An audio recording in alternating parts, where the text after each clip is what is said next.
জীবনটা খুব কষ্টের ছিল। গায়ে কাপড় ছিল না, পায়ে জুতা ছিল না, মাথা গুছার ঠাই ছিল না, পেটে ভাত ছিল না। এটার নামই তেনা তেনা।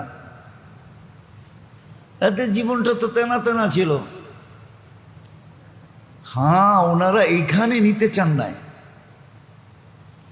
আচ্ছা বলেন, এইখানের যত ভালো খাওয়াই হোক আর যত দামি হোক, যত উচ্চ গ্রেডেরই হোক, উচ্চ গ্রেড বোঝেন, দুনিয়ার সবচেয়ে টপ ক্লাসের খাওয়া, কিন্তু পেটে গেলে কি হবে?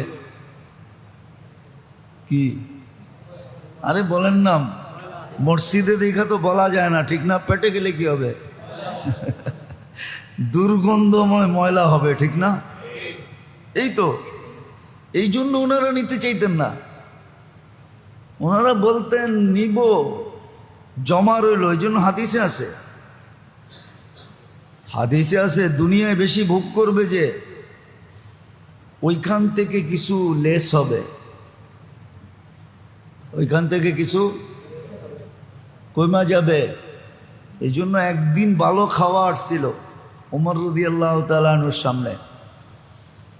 দেখেন ফাজাইলের কিতাবে লেখা আছে, উনি চিৎকার দিয়া উঠছেন যে আল্লাহ কি আখেরাতের নেয়ামত দুনিয়ায় দিয়া দিতেছেন? সরাও আমার সামনের থেকে।